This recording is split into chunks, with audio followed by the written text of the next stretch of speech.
Hello everyone, welcome back to my channel. आज मैं फिर हाजिर हो गई हूँ आपके लिए बहुत ही यूज़फुल किचन टिप्स लेकर, जो आपके घर के कामों को बहुत ही आसान बनाए, साथ ही साथ आपका समय और पैसा दोनों बचाए। तो चलिए बिना देरी करते हुए आज की वीडियो शुरू कर लेते हैं। ये मेरी वीडियो की कुछ छोटी छोटी सी क्लिप्स थी, जिनमें मैंने आपको बताया है कि आप किस तरह से अपने घर के बहुत सारे जो काम हैं उन्हें टिप्स और ट्रिक्स के साथ समय और पैसा दोनों बचा सकते हैं। तो मेरी पहली टिप है विसल्स को लेकर। कई बार ऐसा होता है कि हमें ना सीटी बहुत ज़्यादा जल्दी निकालनी होती है, और अगर हमें इसे इस तरह से निकालते हैं ना, हाथ से या चाकू वगैरह से किसी से, तो सीटी के साथ साथ पानी भी निकलता है। तो उसके लिए आप क्या करिए, आप अपने किचन के जो टैब होता है उसको उसके नीचे ऑन कर दीजिए। जैसे ही पानी गिरेगा ना, तो 1 मिनट के अंदर या बोलें तो कुछ सेकंड्स के अंदर ही आपकी जो प्रेशर है ना वो ख़त्म हो जाता है कुकर का। और देखिए हमारा पूरा प्रेशर ख़त्म हो गया है, और अब आप इसे इजीली खोल कर देख सकते हैं। देखिए बढ़िया तरीके से 1 सेकंड के अंदर मतलब आपकी जो विसल है वो ख़त्म हो जाती है। इस तरह से आप अपनी जब जल्दी हो तो आप अपने कुकर की सीटी जो है वो निकाल सकते हैं झटपट से। तो देखिए मेरा पूरा प्रेशर आराम से निकल गया है। और मेरी सेकंड टिप है मटर को लेकर। तो कई बार ऐसा होता है कि हम लोग बहुत सारी मटर ले आते हैं, और अब तो विंटर्स आ गई हैं, तो विंटर्स में तो मटर आती ही आती हैं और सबको पसंद भी होती हैं। तो उनको छीलना लेकिन बहुत ज़्यादा झंझट का काम लगता है। मैं आज आपको ऐसी टिप बताऊंगी जिससे आप ना 5-5 किलो मटर 10-10 मिनट में छील कर तैयार कर लेंगे। तो मैंने यहाँ पर एक लिया है बाउल, और बाउल में डाल दी है पूरी मटर, और उसके बाद डाल देंगे इसमें हल्का सा गुनगुना पानी। अगर पानी थोड़ा ज़्यादा गर्म हो तो ज़्यादा बढ़िया है, उससे आपका काम थोड़ा जल्दी हो जाएगा। तो बस इसमें मैंने हल्का सा गर्म पानी ले लिया है, और इसको ज़्यादा नहीं 4 से 5 मिनट के लिए छोड़ देंगे मटर को इसी में। अगर हम इसे गैस पर उबालते हैं ना, तो इसमें हमारी जो मटर है ना वो भी उबल जाती है, जिससे कि हम स्टोर करना हमें मुश्किल हो जाता है, या फिर आप उसे तुरंत ही यूज़ कर लें। अगर आप चाहते हैं कि आप मटर छील कर रख दें उसे स्टोर करके 4 से 8 दिन के लिए, तो आप उसे गैस पर मत गर्म कीजिएगा, गर्म पानी के साथ ही आप उसे निकाल दीजिएगा। तो जैसे ही मेरी 5 मिनट हो गई थी तो मैंने उसको निकाल लिया, और उसके बाद एक ले लेंगे सूती कपड़ा, और उसके बाद उस पर मटर को इस पर फैला देंगे, और उसको मटर को ना अच्छे से कवर कर लेंगे दूसरी तरफ से कपड़े से। और उसके बाद आप चाहे तो किसी कच्छिल वगैरह की मदद से या चम्मच से टाइट तरीके से इन्हें दबा दीजिए। अगर आपको लगता है कि इस तरीके से थोड़ा मुश्किल लग रहा है मुझे, तो आपके घर में ना कोई भारी चीज़ हो, जैसे कि आजकल सर्दियों में ना सबसे अच्छी चीज़ होती है हमारे घर में जो कच्छल वगैरह के बाद में जो पानी की बॉटल होती है ना, वो ये बहुत ही भारी होती है। और इससे ना अगर इसमें पानी भरा हुआ हो तो बहुत ही अच्छा है। तो आप इसको इस तरह से ना करके आप इसे लिटा लीजिए, और उसके बाद इसे हल्के हाथ से आप कर दीजिए। आप उसको दबाने की ज़रूरत नहीं, क्योंकि इसमें ऑलरेडी इतना ज़्यादा वजन होता है, और अगर पानी भरा हुआ है तो फिर तो और ज़्यादा होता है। तो मेरी में पानी भरा हुआ था, तो बस उसको थोड़ा सा इसके ऊपर ऊपर नीचे कर दीजिए, और उसके बाद देख सकते हैं आपकी मटर पूरी तरह से छिलकर तैयार हो गई है। ज़्यादा प्रेशर देने की ज़रूरत नहीं है, क्योंकि इससे ना छिलका हमारा सॉफ्ट हो जाता है बहुत ज़्यादा, क्योंकि हमने इसे गर्म पानी में डाल दिया था। 1-2 मटर में थोड़े बहुत दाने रह जाते हैं जो थोड़ा साइड में पड़े जाते हैं, तो उन्हें आप चेक करके आप पूरे छिलके हटा दीजिए।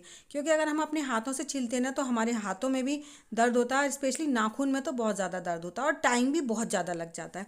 तो इस तरह से आप अपनी 10-5 किलो मटर भी अगर आपको छील कर स्टोर करना है, तो आप इस तरह से छील के अपने घर में स्टोर कर सकते हैं। तो ये तो मेरी पहली टिप थी।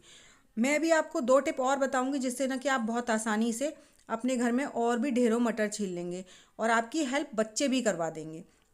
तो पहले तो इस मटर के दानों को पूरा साइड में कर लेते हैं, और उसके बाद मैं आपको बताती हूँ कि 2 तरीके कौन से हैं। तो मैंने यहाँ पर थोड़ी सी मटर बचा ली थी, तो उसके लिए मैं यहाँ पर लूँगी जो हमारे पास चूड़ियाँ होती हैं ना, वो कांच की चूड़ियाँ बिल्कुल मत लेना।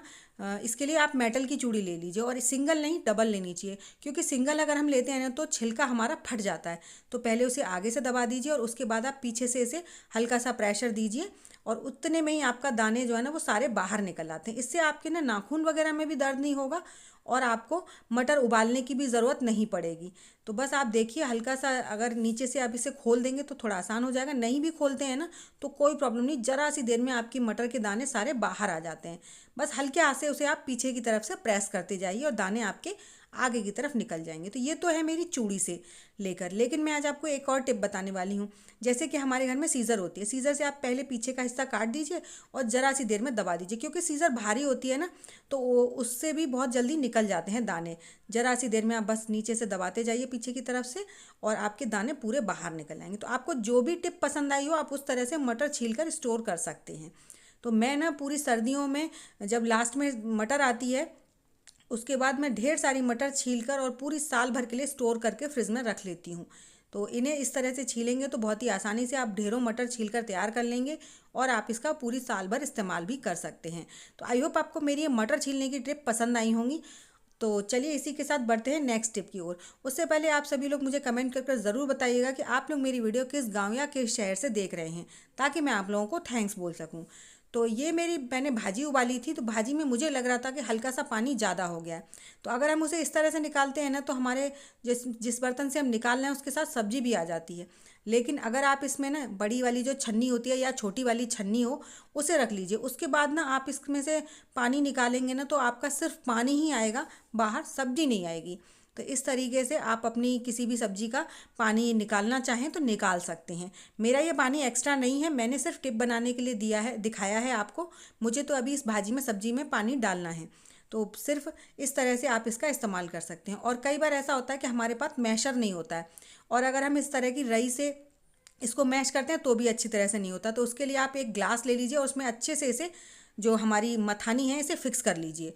और उसके बाद आप इसको अच्छे से मैश कीजिए, बिल्कुल परफेक्ट मैशर की तरह। हमारे ये ग्लास है ना, पूरी सब्जी को मैश कर देगा और आपके हाथ भी नहीं जलेंगे। तो इस तरह से आप अपने घर पर फ्री का मैशर बना सकते हैं और अपने घर की भाजी ना देखिए कितने बढ़िया तरीके से मैश हो गई है। तो अभी ये पूरी हमारी भाजी बनकर हो गई है रेडी, और देखिए क्या मस्त कलर आया है हमारी सब्जी का। और उसके बाद देखिए मैं अभी आपको चम्मच से दिखाऊंगी, हमारी भाजी एकदम परफेक्ट तरीके से मैश हो गई है बिना मैशर के। तो इस तरह से अगर आपके घर में मैशर नहीं है और आप भाजी बनाने की सोच रहे हैं, तो बिल्कुल भी मत सोचिए कि अगर हमारे पास मैशर नहीं तो हम भाजी नहीं बना सकते। इस तरह से आप अपने किसी भी बर्तन में अपनी रई को फंसाइए और अच्छे से मैश कर लीजिए सब्जी को। आई होप आपको मेरी ये टिप पसंद आई होगी। चलिए बढ़ते हैं नेक्स्ट टिप की ओर। मेरी नेक्स्ट टिप है पाव को लेकर। पाव ना आजकल बहुत तरह के आते हैं, मोटे भी आते हैं, पतले भी आते हैं। कई बार ऐसा होता है कि हम पाव के सिर्फ बीच में से लेते हैं और कट कर देते हैं। तो इस तरह से ना हमारा पाव बहुत ज़्यादा मोटा हो जाता है और वो हमारी सेहत के लिए बिल्कुल भी अच्छा नहीं है।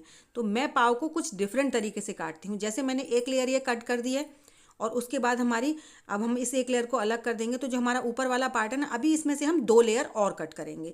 इस तरह से ना हमारे जो पाव के स्लाइसेस हैं वो मीडियम साइज़ के रहते हैं और वो अच्छे से सिक जाते हैं, जिससे कि हमारी सेहत के लिए भी नुकसान नहीं करते हैं।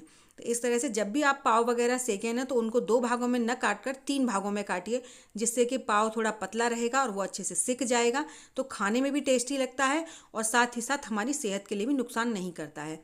तो आई होप आपको मेरी टिप पसंद आई होंगी।